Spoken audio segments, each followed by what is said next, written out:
in Joel 3. And I will dip into it bit by bit. If you want to follow in particular, you can start in Joel 3. I'm going to look at verses 1 and 2 in a minute, and I will read them out as and when I need to. I know that often that we have a longer Bible reading, but that's not the case today. But I do want to encourage you to read it yourselves. Because if you do want to read Joel chapter 3, it only takes 4 minutes. It's the time it takes to boil a kettle and have a cup of tea. And in that time, you could have read Joel 3. Gosh, it's a challenging, encouraging book. If you want to read the whole book of Joel, the 3 chapters, it literally takes you 14 minutes. 14 minutes. That's all. So you could have a cup of tea, sit down and have your breakfast, and you'd probably have read all of Joel at the same time. Now, I don't want to limit you just to reading, but I want to encourage you, because some people aren't big readers, but you can get it on audio Bible, which is a great way to listen to the word as well, if you don't want to read it.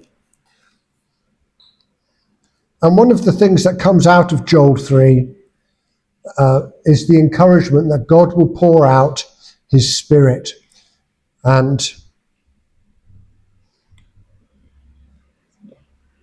that will happen and is happening even as we speak now. It isn't the final fulfillment of that, because that will happen on the day of the Lord, when Jesus returns. But as we get closer and closer and closer to that day, we are seeing and experiencing a pouring out of the Holy Spirit. And that will increase and increase and increase over time. Little question for you. What has God been saying to you lately? Specifically, maybe through Joel 3, as we've been reading through it and looking at it. What has God been saying to you, and how has he challenged you? And if you haven't seen or been here and able to be a part of the services for the last couple of weeks, I encourage you to look on the YouTube channel and see it there to catch up. Because in Joel 1, we were challenged. Where are your tears? Where are your tears for those people out there? Where are your tears for your relationship with God yourself? Where is your passion for God? Where is your passion for those who are lost and unsaved? And then in Joel 2, last week, we were encouraged to turn back to God in fasting and weeping and mourning. And that's part of the reason why we're going to be doing that week of fasting and prayer. But fasting and weeping and mourning are demonstrations of our dependence upon God. They're visual demonstrations and internal demonstrations as well. And one of the visual demonstrations of our dependence upon God is coming to church. It's meeting, as we read in Joel 3, between the portico and the altar. We meet together. And this is what God has called us to do. It's not good for us to not come to church. We need to put God first in our lives. If you are passionate about God, as he is passionate about you, because he is passionate about you, if you are passionate about him, then come to church. Meet, as it were, between the portico and the altar. I know sometimes you are unable to do that, and I'm thinking of the Zoomers in particular. But, they're doing the best that they can to come to church by coming on Zoom. We are meeting together at the same time. And Joel 3, we're going to look at specifically how God pours out his blessings and makes the final decision. The final decision. We all make decisions in our lives about things that we do, whether it's, coming to this country to do a university degree or work or whatever decision it is that you make. You all make decisions on a daily basis, little decisions. What to have on your toast in the morning. Little decisions or big decisions as well. Who to marry. One of the biggest decisions that we make in our lives. When I was 17 in 1985, I passed my driving test 41 years ago. And I was really, really pleased. It's not quite the same nowadays, but back then it was more of a rite of passage for people. You pass your driving test and then you become a real man, right? Today, it's not so much like that because, people use public transport more, perhaps. But when I passed my driving test, I was really looking forward to going to visit my dad because he said he was going to buy me a car. Now, I didn't have any choice about what that car was going to be. It could have been any make of car or model of car, any colour of car. I literally had zero choice about what it was going to be. And when he drove up in it, I was astounded. He brought me a brand new car, a Ford Escort Mark III, C registration, white with Go Fast stripes down the side and a black spoiler on the back. And my smile went from there to there. I couldn't believe it. A brand new car, 17 years old. But I had no choice about it. It was my dad that made the final decision. He was the one that chose the car. Some of you have bought big items in your life, perhaps even a house. And when you go to buy your house, you make lots of decisions on the way. How many bedrooms you're going to need? What type of garden you'd like? What type of area you'd have the house in? You make lots of decisions along the way in order to buy the house, but the final decision is not yours because you then put the application in to buy the house and somebody that you've never even seen before checks through your credit ratings and says whether you can buy it or not. And sometimes we make bad decisions before that situation because if you go out and buy a big car the week before you buy a house, that's going to affect your credit rating and your ability to repay the loan. And sometimes, if that is the case, the person that you've never seen before might deny you the possibility of buying the house. In that situation, the final decision is out of your hands. I worked at a mission called Shekinah in Plymouth, and it was for a day centre, as it were, for homeless people and a night shelter as well. And we would have jobs to do, the staff would have jobs to do. I was a project worker throughout the day, so it might have been teaching or general moving things from A to B. It could have been helping people fill in forms and all the different things that we used to do. And then suddenly the boss would come in and say, right, drop everything, we all need to do this.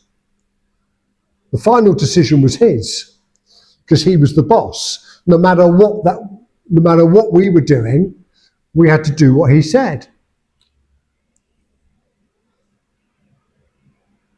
God has made a final decision for humanity. And that final decision that he has made is Jesus. When I was 26, I became a Christian 32 years ago, in 1994, and my eyes were open wide in an instant. Suddenly, it all made sense. It was like being in a dark room and then suddenly walking into a light room, as I'm sure lots of you understand. And that transition made me realize that, God is in control. He is in control of everything. Nothing happens without God knowing about it. There isn't a drop of rain that falls from the sky without God knowing about it. There isn't a fish in the sea that has never been seen by human eyes that dies that God doesn't know about it. He knows about everything. He has the final decision. He has the final control. And the final decision is Jesus. The final decision about your life is Jesus. You've either given your life to Jesus or you haven't. And that's the final decision. And one day, as Joel says, the day of the Lord, there will be a time when that final decision happens. Now, the day of the Lord, I need to explain a little bit what that is. There are many days of the Lord. A day of the Lord would be when he created the world and all that is in it. That is a day of the Lord. A day of the Lord would be when he turns up in a miracle way, in a miraculous way. And you read many of those times in the Old Testament with the prophets where God has turned up in a miraculous way. Wonderful ways. And of course, the birth of Christ was a day of the Lord. He turned up. He interacts with human history. Every time that happens is a day of the Lord. And you might say, well, that happens all the time. And yes, you're right. But we're talking about the big occasions. And this is what Joel is focusing on. The day of the Lord is a big occasion. And the one that he's thinking of is when Jesus returns. That day of the Lord. And in that day of the Lord, the final decision will be made. Can we have the first slides up, please? As I read from Joel chapter 3, verse 1 and 2. You don't need to put the reading up, Tim, because it's short and I'll just do it.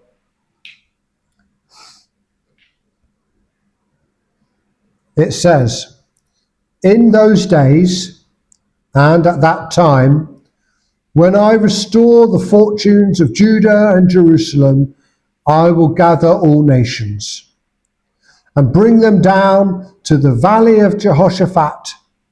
There I will put them on trial for what they did to my inheritance, my people Israel, because they scattered my people among the nations and divided up my land." Where we're talking about, or where he's talking about in there, is the valley of Jehoshaphat. And that's where it is. It's right by Jerusalem there. There's Jerusalem. You can see it on the map there, where that red dot is. And let's have the next slide, please. It's between the Mount of Olives and the old city of Jerusalem. Right in between the two is the valley of Jehoshaphat. And now, as you can see it, just a little bit further in the distance there, it's not a very good picture, but round there is a graveyard. And just there, you can just about see that, there is a tomb, and that is the tomb of Absalom, David's son, which is in the valley of Jehoshaphat. You can go and see those even today. They are there. And that is where God is saying that he is going to come back, and that's where the judgment will be. And when he says, for what they did to my inheritance, my people Israel, you've got to remember that this is a prophetic word, and prophetic words span time. And whenever Israel is mentioned in the Bible, after Jacob, from that time on, the word Israel is synonymous with faithful people. So what God is saying through Joel is that my inheritance, my people Israel, my faithful people, that will include us today. We are God's inheritance. We are his faithful people. We are the ones that have been scattered amongst the nations and divided up. In the valley of Jehoshaphat, all things will come to a final decision. In Joel 3, verse 14, we read, multitudes, multitudes in the valley of decision. For the day of the Lord is near in the valley of decision. And on that day, the final decision will be made, and all choices will be taken away at that point. There is no more choice, no more opportunity to choose to give your life to Jesus or not. All the opportunities will be gone at that point. There are no more excuses. Paul makes that clear in Romans. For since the creation of the world, God's invisible qualities, his eternal power and divine nature have been clearly seen, been understood from what has been made, so that people are without excuse. There will be no excuses in the final decision. There will be no opportunity to say, oh, well, I made a plan for a car, but I didn't know that's really the one that you were going to get, or the one I had to drive. There'll be no excuses to stand before God and say, well, I made a plan for the house, but I just didn't know what it was going to be like. There's no excuses. You can't stand before God and say, I didn't know I had the choice. I didn't know I had to make a decision. We do have to make a decision to choose Jesus. We have to make a decision in our lives before the final decision happens for all humanity. In Joshua 24, Joshua says to the people, choose for yourselves this day whom you will serve. But as for me and my house, we will serve the Lord. You have to make a choice to follow Jesus. He has given his everything for you. Make a choice, make an effort. Follow him, serve him. Choose for yourself who you will serve. Because all the excuses will fade away. Some people, you might even hear it nowadays, say, I don't want to make a wrong decision, so I won't make a decision. Well, either you choose Jesus or you don't. And no decision or a wrong decision is not the right decision. It's black and white. Now, very, very rarely does the Bible make things that specific. Often there's a lot of grey area. But you're either saved by Jesus or you're not.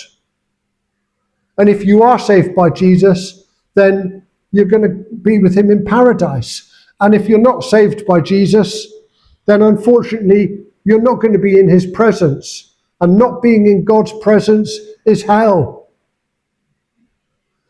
And we don't want that for ourselves, and we don't want that for those that we love, do we? But for those who choose Jesus and receive him, well, there's a promise for us that God will pour out his Spirit. And in Joel 2, perhaps one of the most famous verses in Joel. And even if you haven't read the book of Joel, you might have heard it say, I will pour out my spirit on all people. Your sons and daughters will prophesy. Your old men will dream dreams, and your young men will see visions. These blessings that we receive, these promises that we receive from God, are happening now. Prophecy, dreaming dreams, and seeing visions. And they will increase and increase and increase up until that point where Jesus comes back. And we don't know when that's going to be, but when he does, all of those things will be completed on the day of the Lord. And then we will know. We will know everything that there is to know. Because this lovely verse in chapter 3, verse 17 says, Then you will know that I, the Lord your God, dwell in Zion, my holy hill. Jerusalem will be holy, never again will foreigners invade her. Then you will know.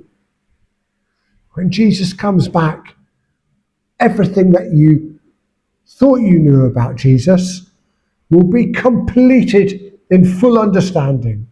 Yes, you know that Jesus loves you, but when he comes back, then you will know the extent of his love for you.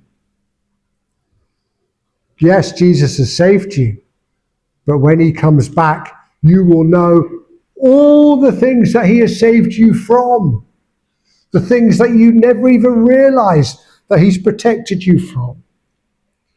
When he comes back, you will know who he is, his glory, just his holiness, his majesty, his power. Then you will know. Right now, we only know in part. It's as though we scratched the surface of who Jesus is. But when he comes back, he has promised, then you will know. Imagine all the wonderful things that we've got to discover about Jesus. Imagine all the wonderful times we're going to have with him as he explains and goes through and unpacks things so that we will have a better understanding of his plan for creation and his plan for you. And when that day of the Lord comes and the final decision is made, and we will find out more about him, he will give us the responsibilities and the tasks that we need to do, the blessings that we need to work out, the gifts that he has given us and the ones that we need to start acting upon. We will know all the good and all the bad. We will know his sacrifice and what he paid for. Then we will know how deeply he loves us. Then you will know the difference that you have made throughout your life. And what difference have you made in your life? Have you made much of a difference to anybody else apart from yourselves? What difference have you made? All the prayer meetings that you have gone to? All the things that you have helped other people with? If it's nothing to do with faith, it has no difference whatsoever. The only difference that you make in life are things to do with faith. Because everything else doesn't count. It's all self-righteousness. And it's only faith that pleases God. And we all want to make a difference, don't we? We all want to contribute, especially the younger generations. That's one of their modus operandi. They want to make a difference in life. And that's why they get so disappointed when they don't all become chief executives of Microsoft or whatever other company it is. But they can make a difference, and you can make a difference, even in the little things, just by praying. Because God has chosen, this is God's choice, to use us to pray for things. This is a great blessing that we have, a great honor that we have to pray. It's the gift that God has given us to make a difference in the world. You think you need to go and start building things, helping people with their trolleys to cross the road, doing practical things. Well, yeah, that is good. And yet God has given you the gift of prayer, that it doesn't matter where you are or who you are with, you can use that gift. Because that is the gift that He has chosen to give you to make a difference in the world. Because you can be in this country right now and praying for something in India. You can be here right now praying for people that are 10,000 miles away. This is the gift that God has given us. And this is why we need to be focusing, coming up, on fasting and prayer. We mustn't not use the gift that God has given us of prayer. We need to meet together. I need to put God first in my life. So, let's gather around our tables and discuss, firstly, what God has been saying to you recently, and secondly, how can you make a difference? And that's on the screen, and we'll meet back shortly afterwards.